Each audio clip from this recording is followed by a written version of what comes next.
So it's time for a new external graphics box. This time around I'm going for the Asus XG Station Pro. I have used up until this point the Razer Core X, which is an excellent eGPU. It is though rather big and the fan does have to stay on all the time in the power supply to be able to charge my MacBook. And it doesn't really look anything that is used on a Mac computer. It's really designed for Windows machines, and it's, like I said, very big, black, and an ugly black box.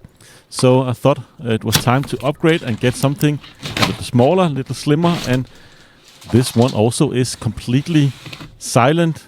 There is two fans inside, but they will only spin if the GPU will reach a certain temperature. So for most part it will be completely passive, including my graphics card also is a mostly passive graphics card. Only when I push it a little bit the fan will start spinning. So this will be a passive external GPU most of the time.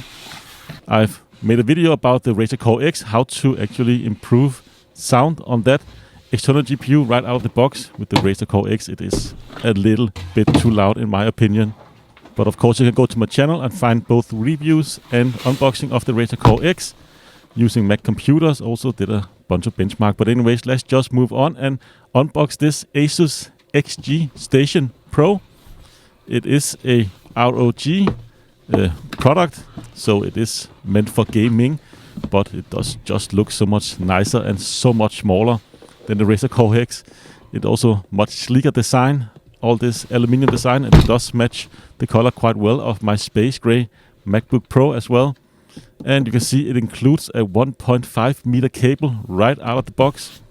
This is of course a full 4-lane active Thunderbolt 3 cable. Works of course both with GeForce and AMD cards, yes, Nvidia and AMD.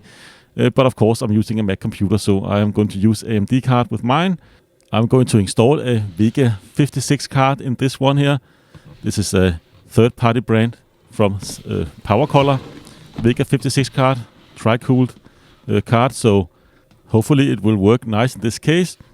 The case only supports up to 2.5 slot card, so you need to have something that is thinner than 2.5 slots, or maximum 2.5 slot, which my Vega 56 card is 2 slot card, so it will fit in here very nicely. You can see the graphics card support here on the side, and also the power supply that's included with this is a 330 watt power supply.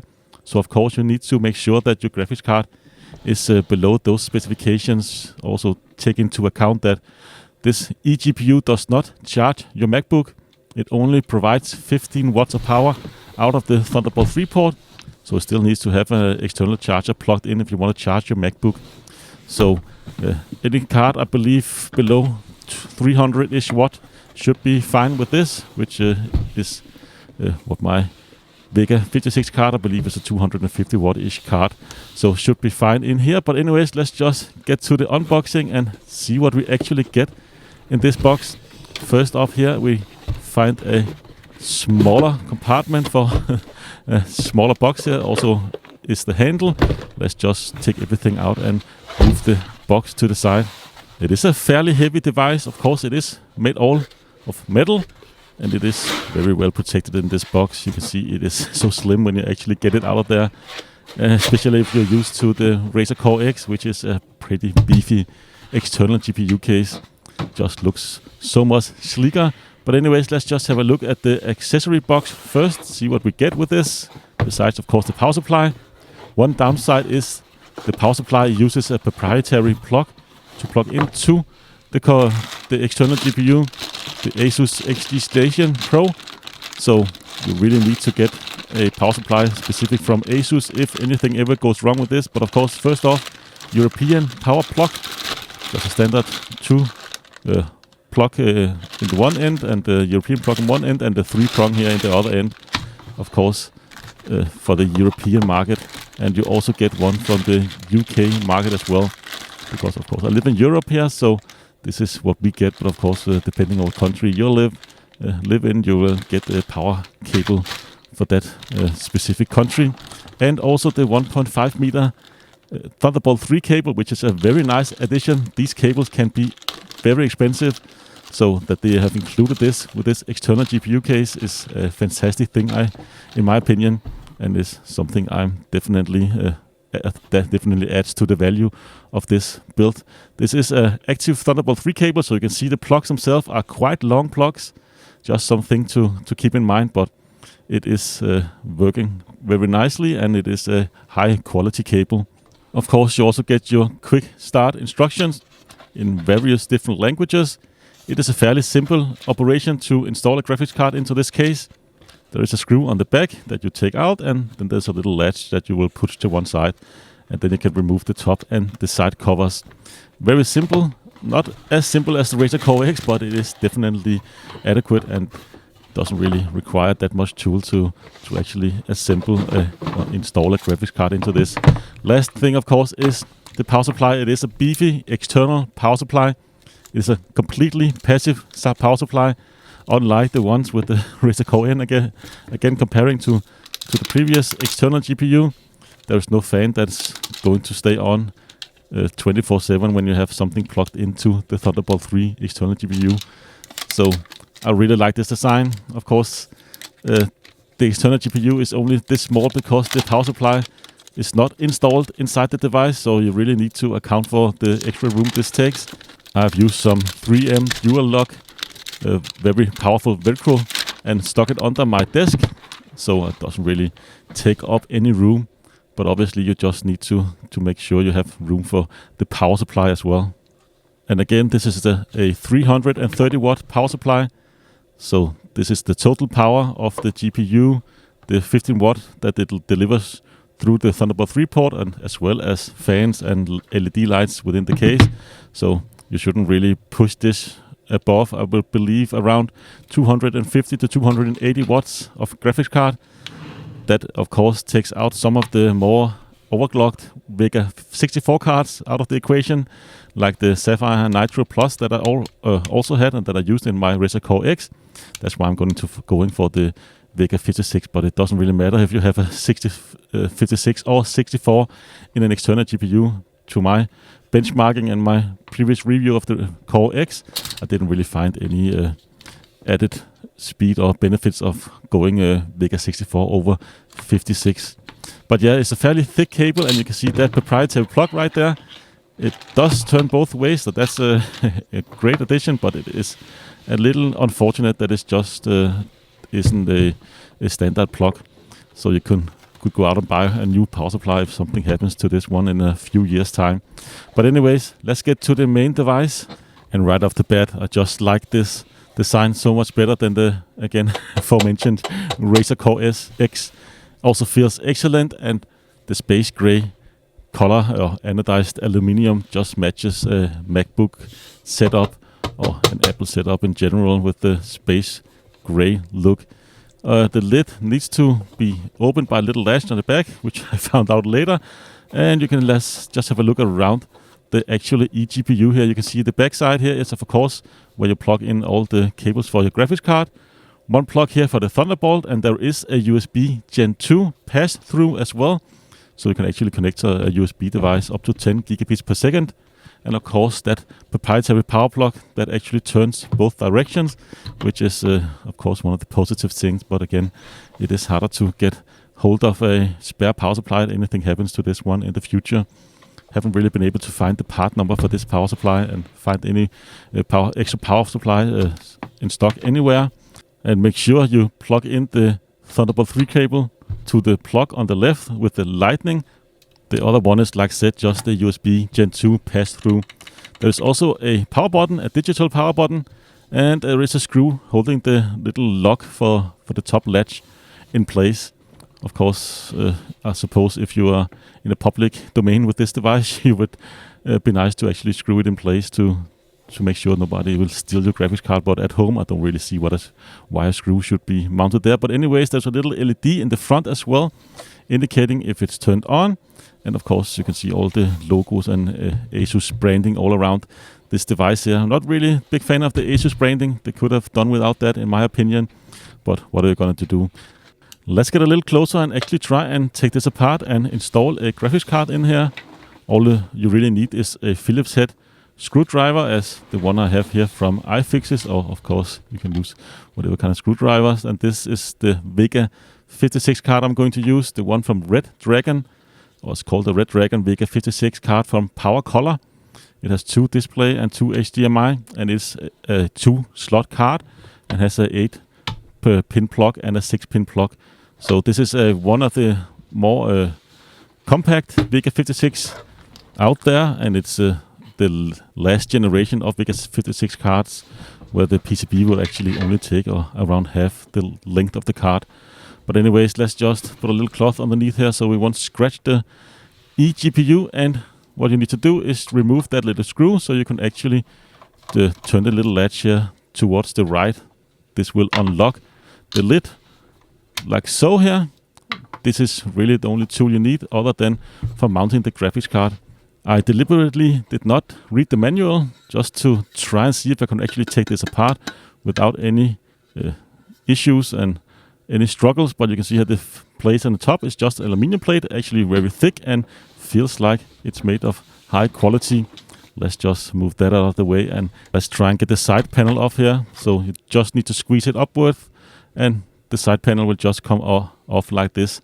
This is the intake, of course, for the graphics card, so it does have some anti-dust protection here, and it is fairly simple to actually just get this anti-dust filter out there, out of this device. So when you wanted to clean it, which you will have to do eventually, just slide it out like so and clean this. You could put it in the dishwasher or just put it under some water and rinse it all clean. Very easy, and I really like this design. Something that was missing again on the aforementioned Razer Core X. It really didn't have any dust filter you could remove. There are 2 temperature-controlled 120mm fans already built into the device. Of course, this is exhaust fans, just meant to exhaust hot air out from the graphics card, which is an excellent design in my opinion, because the graphics card will suck air into the case, and those 2 fans will suck air out, and they are located straight behind the graphics card. And these are temperature controlled as well, so they will stay passive unless the eGPU case will, or the internal temperature will raise up to a certain degrees. I will probably end up replacing them with some Noctua fans, but I will just give them a chance just to see if I could actually live with these. But of course, if they make some kind of mist noise or a little too loud, my Noctua in FA series fans will go in there instead. It is a very easy mod. Just screw out the 2 old fans and plug in new ones. And of course you have 2 8-pin connectors here for the graphics cards. Some graphics card uses 2 8-pins. Some, like mine, uses 1 8-pin and 1 6-pin. And some lower spec graphics card only uses 1 8-pin or 1 6-pin. So it should be plenty here for most graphics cards. Of course you should not use a graphics card if it requires more power than 250, 60-ish, maybe 280-ish watt going into this little case here. Next off, just unscrew the little screw here holding the protective plate in top of the 2 opening here for the graphics card. And the protective plate there is actually held in place, which is a nice little feature. And there is a 2 screw below that to actually hold in this graphics card. And of course just unscrew those and remove those 2 protective covers. And that's pretty much it. Now you're ready to install a graphics card. Of course, if you only have 1 slot card, you should only take out one of these brackets there. But like I said, I'm going to install a 2-slot card in this one. Asus doesn't really specify the length or the maximum length of the card, so I'm a little curious to see if my card will actually fit in there. It's about 31 centimeters in length, and as you can see, it actually fit in there quite nicely with actually quite a bit of room to spare, at least in length. And maybe you could also, like I said, officially you could squeeze 2.5 slot card in there, so there's also a little room in the depth as well. So yeah, fit in there nicely, and you can see my finger there. There's quite a bit of room. So let's just plug in those power connectors. Again, very high quality cables here as well. Very nice. Overall, this case feels excellent. It feels premium, high quality, and again, it's more adjustable, I think, to use on the Mac computers. And now it's just a matter of doing everything in reverse. Of course, first screw in the graphics card using the 2 screws you unscrewed earlier, or we unscrewed earlier, and then of course unscrew back in the little bracket there. So now the graphics card is perfectly installed, and I'm going to leave the top lid off and the front lid off just for now to just monitor the way the sound of the fans inside and the GPU as well, so I can actually see what is lighting up and what is spinning and not spinning. And you can see the power supply here. There is a little green LED when you actually attach it to power, so you know there is actually power in the power supply. It could be a useful thing if something is not working. You can quickly see if the power supply is actually running. And of course, let's plug in some power. You can see here the eGPU is actually turned on right now. No fans are spinning, and I've connected it to my MacBook Pro from 2018. There are some RGB lights down the bottom here. You cannot control this in Mac OS. You need to go through Windows to actually be able to control this. Asus had not released any software for this on Mac OS, so that's a little unfortunate. So if you only have a Mac computer, for instance, with a Thunderbolt 3 connection, you will just be stuck with this white light. That's no way, in my experience at least, to turn this light off unless you have Windows. Tried to install Windows in a virtual machine, but couldn't really recognize the Thunderbolt 3 device, so you need to go boot camp or plug it into a separate Windows machine. So for the most part, when you're just using the computer for regular stuff, the fans are completely silent. In the external GPU case, the 2 exhaust fans, completely quiet. Depending on what graphics card, of course, it will be completely passive. For instance, with this card I have here, the WHCVIP card, it is passive like 90% of the time, but when I'm running a benchmark, exporting a video, the fans will spin up occasionally, depending on what task I do. But you can see here running a benchmark, the graphics card fan spins up, but the eGPU's inbuilt fan are still passive. But of course, this is with an open case, so it does change a little bit when I close the case completely. But this is the way it's going to look when there is light, or when it's connected to your MacBook, or your MacBook is waking for sleep or actively using the eGPU. There is some white light in there. It's not really that intrusive. Don't really notice it because I have mine set up behind my MacBook Pro. But of course, if there's something you dislike, you should install Windows and just get rid of it. I do find the inbuilt fan to be just a little tad too loud for my liking. Not just in terms of wind noise, but do have a little too much self noise. So I'm going to install these 2 Noctua fans that I have lying around. This is a very easy install process. It is standard PWM fans with a 4-pin header on the motherboard. So any PWM fan should in theory work. Definitely do recommend the Noctua fans. And it's just in terms of unscrewing the ones that included with the standard Phillips head screwdriver and installing the Noctua fans and plugging them into the motherboard. And this way the noise, when they will eventually turn on, it's not really all that often. It will be much more quiet than the built-in fans. So definitely recommend this if you are, like me, sensitive to fan noise.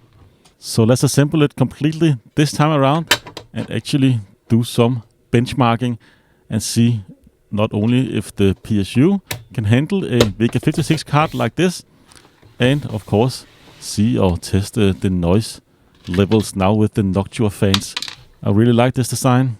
It looks so much better on my desk than my Razer Core X. And you can see here in the back, plenty of room for your plugs, for your displays, and also on the side here with the Noctua fans. Really like the look of the Noctua fans, look so professional, and they are definitely the fans I will recommend for any builder out there. So running Heaven benchmark for an hour or so, the eGPU draws around 264 watts of power from the socket. So that's actually just within the recommended specifications of what a graphics card should be able to pull from this 330 watts power adapter. And temperatures as well. Again, after an hour of Heaven benchmark, which utilizes 100% of the graphics card extreme settings, you can see it's just around 34 the degrees Celsius on the outside. It does just feel a little lukewarm, the PSU. Let's just check on the inside here. The graphics card is running. It is up to 64 degrees Celsius. This is of course before I made the Noctua mod, but you can see it is fairly quiet and it is fairly cool as well. If you want to see actual benchmarks, go check my Razer Core X review. I have a review where I compare Vega 56 and 64 cards up against each other, but you can see here, now it's on my desk and it just looks so much better than my Core X.